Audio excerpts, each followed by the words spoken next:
তো আজকের অনুষ্ঠানে অনেক মেহমানের সমাগম হয়েছে। অনেকে কিছু কথাবার্তা বলবেন। ইসলামী শিক্ষা দিবস তাৎপর্য ওনারা বলবেন। এটা হয়তো অনেকে কেউ কেউ মনে করতে পারে যে 15ই আগস্ট শোক দিবসের বিকল্প হিসাবে আমরা একটা দাঁড় করেছি। আসলে এরকম কিছু না। ইসলামী শিক্ষা দিবস মূলত 1969 সালে শহীদ আব্দুল মালেক 15ই আগস্ট শাহাদাত বরণ করেছেন। আর শেখ মুজিবুর রহমান উনি ইন্তেকাল করেছেন 1975 সালে। তো 15ই আগস্ট ইসলামী শিক্ষা দিবস কিন্তু তারও আগে থেকেই পালন করা হয়। ইসলামী শিক্ষা দিবস শহীদ আব্দুল মালেক ভাই উনি ঢাকা ইউনিভার্সিটির মেধাবী শিক্ষার্থী ছিলেন। সেখানে টিএসসিতে একটা বিতর্ক অনুষ্ঠানে উনি 5 মিনিট বক্তব্য রেখেছিলেন ইসলামী শিক্ষার পক্ষে। যেটা মেহমানবৃন্দ আছেন ওনারা বলবেন। তো সেই 5 মিনিটের বক্তব্যে যেখানে যে বামধারার বা ধর্মনিরপেক্ষ শিক্ষা ব্যবস্থা কায়েম করার যারা চেষ্টা করেছিলেন, স্বপ্ন দেখেছিলেন, তার শহীদ আব্দুল মালেকের যুক্তির কাছে হেরে গিয়েছিলেন। তো যুক্তির কাছে হেরে গিয়ে তারা ওনাকে শহীদ আব্দুল মালেক এবং তার সঙ্গী সাথীদেরকে তারা আক্রমণ করেছিলেন। তোফায়েল আহমেদ এবং আপনার রাশেদ খান মেনন এরা এর নেতৃত্বে ছিল। এটার একটা ছবি আছে তৎকালীন সময়ে। তারা যে ঘিরে শহীদ আব্দুল মালেক ভাইকে লাঠি দিয়ে রড দিয়ে মেরেছিল, আব্দুল মালেক ভাই যে শোয়া অবস্থা ছিল, এরকম একটা তৎকালীন সময়ের পত্রিকায় প্রকাশিত একটা ছবি এখনো আছে। বিভিন্ন গুগলেও চার্জ দিলে পাওয়া যাবে। আমাদের যে প্রেরণা ছাত্র সংবাদ এখানেও বিস্তারিত পাওয়া যাবে। তো আব্দুল মালেক ভাই মেধাবী শিক্ষার্থী ছিলেন। তিনি ইসলামী শিক্ষা বাস্তবায়নের স্বপ্ন দেখতেন। আমরাও চাই যে সেকুলার শিক্ষা ব্যবস্থা নয়, ইসলামী শিক্ষা ব্যবস্থা প্রতিষ্ঠিত হোক। ইসলামী শিক্ষা ব্যবস্থা প্রতিষ্ঠিত হলে আর কেউ মাদকের ছোবলে আক্রান্ত হবে না। শিক্ষার্থীরা নৈতিকভাবে গড়ে উঠবে, ইসলামী আদর্শ অনুযায়ী গড়ে উঠবে। তারা আধুনিক এবং ইসলামী আদর্শের আলোকে সমন্বয় করে নিজেদের জীবনকে গড়ে তুলবে। যেটা ইসলামী ছাত্র শিবির এই সংগঠন যেভাবে একজন জনশক্তিকে যেভাবে গড়ে তুলতে চাচ্ছে, সেরকম ভালো মানের নৈতিক আদর্শ সম্পন্ন ইসলামী দিন অনুযায়ী তাদের জীবনকে গড়ে তুলবে। এটা তো বিকল্প শিক্ষা প্রতিষ্ঠান হিসেবে কাজ করতেছে, কিন্তু যদি জাতীয়ভাবে ইসলামী শিক্ষা যদি প্রতিষ্ঠিত হয়, তাহলে সেই জাতির যে শিক্ষা প্রতিষ্ঠানগুলো আছে, আমাদের জাতীয় যে প্রতিষ্ঠানগুলো আছে, সেখান থেকেই ইসলামী মুজাহিদ গড়ে উঠবে, যারা প্রত্যেকটি কাজে দিনকে প্রাধান্য দিবে, আখিরাতকে প্রাধান্য দিবে।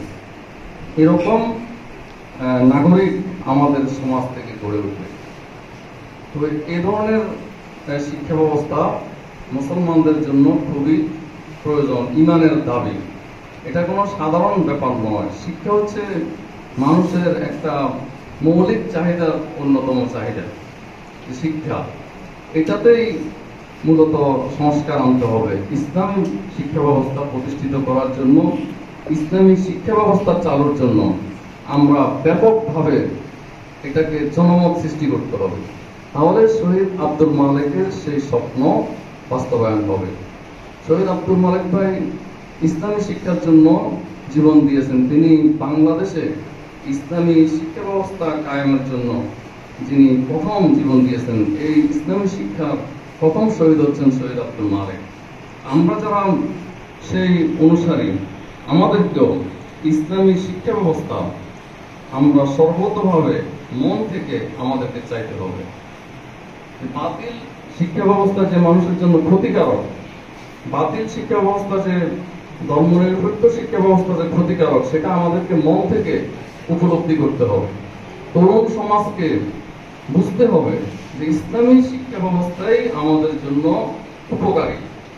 আর ধর্মনিরপেক্ষ শিক্ষা ব্যবস্থা সাময়িকভাবে কিছু হয়তো আমাকে আনন্দ দিতে চায়, সাময়িকভাবে হয়তো কিছু আমাদেরকে মাদক ধরিয়ে দিয়ে কিছু ভালো লাগার অনুভূতি সৃষ্টি করতে চায়, আমাদের হাতে অস্ত্র তুলে দিয়ে ভালো লাগার অনুভূতি সৃষ্টি করতে চায়, রাস্তার মোড়ে মোড়ে টিজিং করিয়ে কিছু সাময়িক ভালো লাগার অনুভূতি সৃষ্টি করতে চায়। কিন্তু আসলে আপনার মানুষের জীবনের জন্য এগুলো হচ্ছে ক্ষতিকারক। এগুলো কোনোটাই মানুষের জীবনের জন্য ভালো নয়। মানুষের জন্য কল্যাণময় আদর্শ হচ্ছে ইসলামী শিক্ষা। এজন্য ইসলামী শিক্ষার প্রচার প্রসার আমাদেরকে করতে হবে। এটা কেউ আমাদেরকে জায়গা ছেড়ে দিবে না। এই যে আন্দোলনের মাধ্যমে যে একটা সামগ্রিক পরিবর্তন আসছে, সেখানে ইসলামের অবস্থান কতটুকু সেটা কিন্তু কেউ জায়গা ছেড়ে দিবে না। তরুণরা যদি ইসলাম চায়, দিন চায়, বর্তমান আধুনিক সময়ের সাথে তাল মিলিয়ে তরুণরা ইসলাম যদি চায়, ইসলাম হচ্ছে একটা কল্যাণময় আদর্শ এবং এটা হচ্ছে কালজয়ী আদর্শ। যে কোনো কালে, যে কোনো যুগে ইসলাম অনুযায়ী জীবন পরিচালনা সম্ভব। এই উপলব্ধি যদি তরুণদের ভিতরে আসে, তরুণরা যদি চায়, তাহলে তাদেরকে কেউ পরাজিত করতে পারবে না। এই জন্য তরুণদের ভিতরে এরকম একটা অবস্থান, জনমত সৃষ্টি করতে হবে। এই জন্য ইসলামী ছাত্র শিবির যে একটা সংগঠন, একটা প্ল্যাটফর্ম সৃষ্টি হয়েছে, এই ইসলামী ছাত্র শিবিরের মাধ্যমে তরুণদেরকে, ছাত্রদেরকে একত্রিত করে ইসলামী শিক্ষার জন্য, দ্বীনের জন্য সবাইকে তৈরি করতে হবে, নিজেরা তৈরি হতে হবে। ইসলাম এমন একটা দ্বীন, এখানে ত্যাগ চায়, এখানে কোনো ভোগের সুযোগ নাই। এখানে হচ্ছে ত্যাগ, ত্যাগের মাধ্যমে মান সৃষ্টি হয়। ভোগের মাধ্যমে মান কমে যায়, ত্যাগের মাধ্যমে মান সৃষ্টি হয়। যে এখন যে একটা সুযোগ আসছে, পরিবর্তন আসছে, এই পরিবর্তন মানে ভোগের জন্য নয়, এটা হচ্ছে কিসের জন্য? ত্যাগের জন্য। ত্যাগের সুযোগ সৃষ্টি হয়েছে। কারণ এই যে এখন এই বাংলাদেশে যে আন্দোলনটা হয়েছে, এখানে একটা শহীদ হওয়ার জন্য একটা সুযোগ তৈরি হয়েছিল। যাদেরকে আল্লাহ কবুল করেছেন তারা লাভবান হয়েছেন।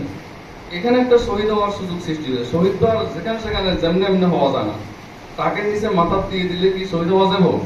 বা আন্দাজে এমনি যায়, থানাতে যাই পেলাম যায় আরেক গুলি করে দেন, এখন করলে কি এটা শহীদ হবে না। যে তখন যে একটা পরিস্থিতি তৈরি হয়েছে, এই পরিস্থিতিতে একটা শাহাদাতের একটা অবস্থান বা একটা স্পেস তৈরি হয়েছে। তাহলে যে তরুণরা শহীদ হয়েছে সময়ের প্রয়োজনে, তারা জীবন দিয়ে দিয়েছে এবং সেটা যে একটা সুযোগ পুরো জাতি ভোগ করেছে, এরকম একটা সুযোগ পাওয়া গেছে। তো ত্যাগের মাধ্যমে আমরা শহীদি জজবা নিয়ে আমাদেরকে ইসলামী শিক্ষার জন্য প্রয়োজনে জীবনের রক্তবিন্দু ঢেলে দিতে হবে। এরকম আমাদেরকে শপথে আবদ্ধ হতে হবে। এরকম মন মানসিকতা নিজের ভিতরে তৈরি করতে হবে যে ইসলামের জন্য, ইসলামী দ্বীনের জন্য, ইসলামী শিক্ষার জন্য নিজের জীবন দিয়ে দিতে হবে এবং সেজন্য নিজেদেরকে ঠেলে সাজাতে হবে। নিজের মন মগজকে, নিজের শরীরকে, নিজের চিন্তা চেতনা সকল কিছুকে ইসলামের রঙে, দ্বীনের রঙে, ইসলামী শিক্ষার আলোকে, কোরআনের আলোকে, সুন্নাহর আলোকে সাজাতে হবে, গড়ে তুলতে হবে। তা আল্লাহ পাক রব্বুল আলামিন আজকের এই ইসলামী শিক্ষা দিবস উপলক্ষে আমরা যেন ইসলামী শিক্ষা আরো ভালোভাবে উপলব্ধি করার চেষ্টা করি। আমরা আমাদের জীবনে ইসলামের এই দ্বীনকে, এই ইসলামের আলোকে আমরা যেন আলোকিত হতে পারি, ইসলামের রঙে যেন, দ্বীনের রঙে আমাদের জীবনকে রঙিন করতে পারি। আল্লাহ পাক রব্বুল আলামিন আমাদেরকে তৌফিক দান করুন। ওয়া মা আলাইনা ইল্লাল বালাগ। আসসালামু আলাইকুম ওয়া রাহমাতুল্লাহ।